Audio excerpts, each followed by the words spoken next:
আব্দুল কাদের মোল্লা যেদিন ওনাকে ফাঁসি দেওয়া হয়, জামাত নেতা, তো আমার মনে হচ্ছিল যে একজন মানুষ, তাকে কোনো অপরাধ ছাড়া জুডিশিয়াল কিলিং এর মাধ্যমে ফাঁসি দেওয়া হচ্ছে, এবং তার ছেলেরা, তার মেয়ে, তার পরিবার কিভাবে একটা ফাইল নিয়ে একা। তো পরের দিন ওনাকে যখন ফাঁসি দেওয়া হলো, এবং পরে জানলাম ওনার ঢাকার বাসায়ও হামলা করা হলো, এবং ওনার বাচ্চাদেরকেও সেটা দেখতে দেওয়া হলো না। আমি জানি না ভাইয়া কি হয়েছে আমি আমার বাসায় গড়াগড়ি করে চিৎকার করে কাঁদতেছিলাম। আমি কোনোদিন আব্দুল কাদের মোল্লাকে দেখি নাই, যে আমাদের কোনো বড় নেতা তো দূরের কথা, শিবিরের কোনো বড় মানুষের সাথে আমার কোনোদিন আলাপ হয় নাই, শুধু আমার ডিপার্টমেন্টে যারা করতো তাদের সাথে আমি চিৎকার করে গড়াগড়ি করে কাঁদতেছিলাম। আমার মনে হইতেছিল যে আমার অতি পরিচিত একজন মানুষ, যে মাজলুম, তারে আমাদের সামনে বসে, এইখানে আমার বাসার পাশে কোর্ট, আমার বাসা রামপুরা, এই এখান থেকে এত কাছে, তারে ফাঁসি দেওয়া হইলো কোটি কোটি মানুষের সামনে।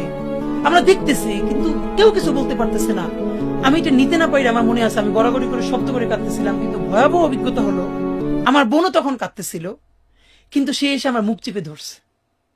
আমার বোন মুখ চেপে ধরে আমার বলতেছে, সেও কাঁদতেছে নীরবে, যে জোরে চিৎকার করে কাঁদা যাবে না, কারণ আমার বাসার পাশের ফ্ল্যাটে যদি কেউ চিৎকার করে কান্না শুনে, তারা বুঝে ফেলবে যে এই বাসায় মনে হয় শিবিরের কেউ আছে, তখন আমাদের বাসা ছাড়তে হবে, অথবা এই বাসায় আমরা থাকতে